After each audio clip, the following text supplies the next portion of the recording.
Assalamualaikum warahmatullahi wabarakatuh. Perkenalkan, nama saya Irfan Adi Ramadan dengan NIM 21112005 dengan mata kuliah metode numerik. Baiklah, kali ini saya akan menjelaskan suatu ringkasan materi metode numerik pada bab 1 ini. Yang pertama, 1. Definisi metode numerik. Metode analitik disebut juga metode sejati karena memberikan solusi sejati atau exact solution, atau solusi yang sesungguhnya, yaitu solusi yang memiliki galat atau error yang sama dengan 0. Sayangnya, metode analitik hanya unggul untuk sejumlah persoalan yang terbatas, yaitu persoalan yang memiliki tafsiran geometri sederhana serta bermata rendah. Metode numerik adalah teknik yang digunakan untuk memformulasikan persoalan matematik sehingga dapat dipecahkan dengan operasi perhitungan atau aritmatika biasa atau tambah, kurang, kali, dan bagi. Metode artinya cara, sedangkan numerik artinya angka. Metode numerik dapat diartikan juga sebagai metode yang menggunakan analisis pendekatan untuk menghasilkan nilai yang diharapkan. Perbedaan utama antara metode numerik dengan metode analitik yaitu: yang pertama, metode analitik yang biasanya menghasilkan solusi dalam bentuk fungsi matematik, yang selanjutnya fungsi matematik tersebut dapat dievaluasi untuk menghasilkan nilai dalam bentuk angka. Yang kedua, metode numerik hanya memperoleh solusi yang menghampiri atau mendekati solusi sejati, sehingga solusi numerik dinamakan juga solusi hampiran atau approximation atau solusi pendekatan. Yang kedua, alasan penggunaan metode numerik. Dalam penerapan matematis, untuk menyelesaikan persoalan-persoalan perhitungan dan analisis, ada beberapa keadaan metode yang digunakan untuk menghasilkan penyelesaian yang baik adalah: 1. Persoalan penyelesaian matematis atau metode analitik adalah penyelesaian eksakt yang harus digunakan. Penyelesaian ini menjadi acuan bagi pemakai metode pendekatan. Yang kedua, bila persoalan sudah sangat sulit atau tidak mungkin diselesaikan secara matematis atau analitik karena tidak ada teorema analisis matematik yang dapat digunakan, maka dapat digunakan metode numerik. Yang ketiga, bila persoalan sudah merupakan persoalan yang mempunyai kompleksitas tinggi. Baiklah, saya akan menjelaskan contoh. Yang ketiga adalah contohnya. Penyelesaian persamaan kuadrat ax kuadrat ditambah bx ditambah c sama dengan 0 dapat dihitung dengan menggunakan rumus ABC. X 12 sama dengan min b lebih kurang kuadrat b kuadrat dikurang 4c per 2a, sehingga tidak memerlukan metode numerik dalam menyelesaikannya. Berikut ini merupakan sekumpulan persoalan matematika. Yang pertama, tentukan akar-akar persamaan polinom, yaitu 23x7 dikurang 1,25x6 akar kuadrat 6 ditambah 120x4 ditambah 15x dikurang 120x kuadrat dikurang x ditambah 100 sama dengan 0. Yang kedua, tentukan harga x yang memenuhi persamaan. Akar kuadrat 27,8e x5 dikurang 1 per x sama dengan cos min 1 buka kurung 120x kuadrat ditambah kuadrat 2x per 17x dikurang 65. Yang ketiga, selesaikan sistem persamaan lanjar atau linear. Yang pertama adalah 1,2a dikurang 3b dikurang 12c ditambah 12d ditambah 4,8e dikurang 5,5f ditambah 100g sama dengan 18. Yang kedua, 3,7A dikurang 3B ditambah 8C dikurang 7D ditambah 14E ditambah 8,4F ditambah 169 sama dengan 6. Yang ketiga, 1,6A ditambah 3B ditambah 1,8C ditambah 12D dikurang 7E ditambah 2,5F ditambah 9 sama dengan min 5. Penjelasan keempat, soal keempat, yaitu tentukan nilai maksimum fungsi tinggi matra atau dimension.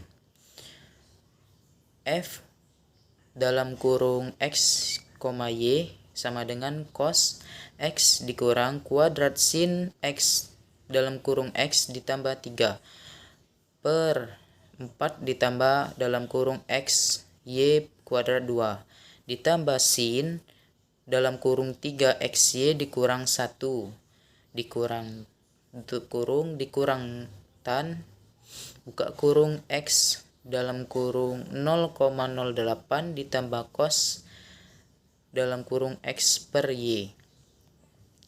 Penjelasan yang kelima, soal kelima, hitung nilai integral tentu berikut 2,5 dan 1,5. Buka dalam kurung kuadrat 5,3E 7 kuadrat X kuadrat 7 ditambah 100 per X tutup kurung kuadrat 4 ditambah 4 per X kuadrat ditambah 1 tutup kurung besar sama dx.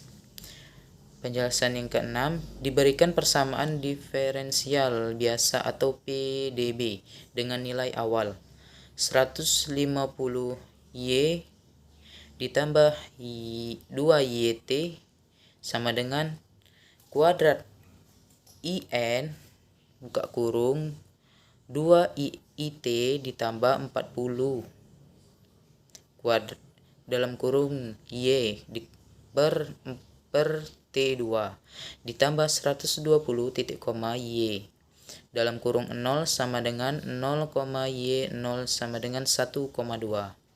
Hitung nilai Y pada T sama dengan 1,8. Untuk menyelesaikan persamaan tersebut merupakan metode pencarian akar secara berulang-ulang. Yang keempat, apakah metode numerik hanya untuk persoalan matematika yang rumit saja? Tentu tidak.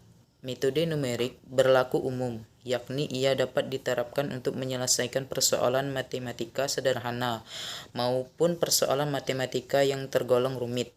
Sebagai contohnya, dengan metode numerik kita dapat menghitung integral, yaitu V derajat akar kuadrat 1 sama dengan cos kuadrat dalam kurung X dx.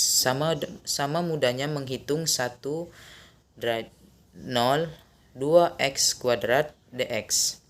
5. Prinsip-prinsip metode numerik. Persoalan-persoalan yang biasa diangkat dalam metode numerik adalah persoalan-persoalan matematis yang penyelesaiannya sulit didapatkan dengan menggunakan metode analitik, antara lain A. Menyelesaikan persamaan non-linear. B. Menyelesaikan linear simultan atau multivariabel.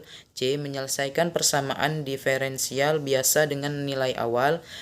D. Menyelesaikan kurve fitting atau pencocokan kurva interpolasi.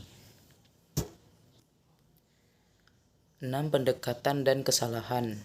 Kesalahan dalam metode numerik dibagi menjadi dua macam, yaitu 1. Kesalahan pembulatan atau round error. Yang kedua, kesalahan pemotongan atau truncation error.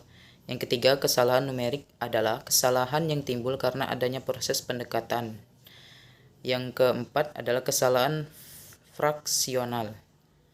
Definisi konvergensi suatu barisan A1 dan A2 dan seterusnya dikatakan konvergen karena A ke A hanya jika untuk semua E lebih besar dari 0 terdapat bilangan bulat V sigma.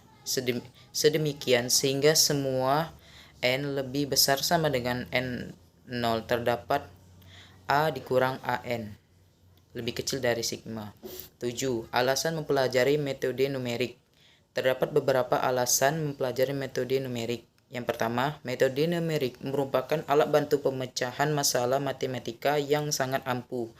Yang kedua, di pasaran banyak tersedia program aplikasi numerik komersil. Yang ketiga, kita dapat membuat sendiri program komputer tanpa harus membeli paket programnya. Yang keempat, metode numerik menyediakan sarana untuk memperkuat kembali pemahaman matematika. 8. Tahap-tahap memecahkan persoalan secara numerik. Ada 4 tahapan pemecahan persoalan dunia nyata dalam metode numerik, yaitu yang pertama, pemodelan. Ini adalah tahapan pertama persoalan dunia nyata dimodelkan ke dalam persamaan matematika. Yang kedua, penyederhanaan model. Model matematika yang dihasilkan dari tahap 1 mungkin saja terlalu kompleks, yaitu memasukkan banyak perubahan atau variabel atau parameter. Yang ketiga, formulasi numerik. Setelah model matematika yang sederhana diperoleh, tahapan selanjutnya adalah memformulasikannya secara numerik. Yang keempat, pemrograman. Tahap selanjutnya adalah menerjemahkan algoritma ke dalam program komputer dengan menggunakan salah satu bahasa pemrograman yang dikuasai. Yang kelima, operasional. Pada tahap ini, program komputer dijalankan dengan ada data uji coba, data sebelumnya, dan data yang sesungguhnya. Yang ke-6, evaluasi. Bila program sudah selesai dijalankan dengan data yang sesungguhnya, maka hasil yang diperoleh diinterpretasikan. Yang 9, peran ahli informatika dalam metode numerik. Dari tahap-tahap pemecahan yang dikemukakan di atas, tahap A dan B melibatkan para pakar bidang persoalan yang bersangkutan. Kalau persoalannya dalam bidang teknik sipil, maka dari orang bidang sipil lah yang menurunkan model matematikanya. Di manakah peran orang informatika? Orang informatika baru berperan pada tahap C, D, dan E. Tetapi agar lebih memahami dan menghayati persoalan, sebaiknya orang informatika juga ikut melibatkan dalam memodelkan. Namun, perannya hanyalah sebagai pendengar saja. Yang ke-10, perbedaan metode numerik dengan analisis numerik. Metode numerik dan analisis numerik adalah dua hal yang berbeda. Metode adalah algoritma menyangkut langkah-langkah penyelesaian persoalan secara numerik, sedangkan analisis numerik adalah terapan matematika untuk menganalisis metode. Dalam analisis numerik, hal utama yang ditekankan adalah analisis galat dan kecepatan konvergensi sebuah metode. Teorema-teorema matematika banyak dipakai dalam menganalisis suatu metode. Tugas para analisis ialah mengembangkan dan menganalisis metode numerik. Baiklah, itulah yang sudah saya jelaskan dari ringkasan pada bab 1 ini. Ada 10 materi dalam pada bab 1 untuk menjelaskan tentang metode numerik ini. Jika ada kekurangan dan kesalahan, saya mohon maaf. Wabillahi taufik wal hidayah. Wassalamualaikum warahmatullahi wabarakatuh.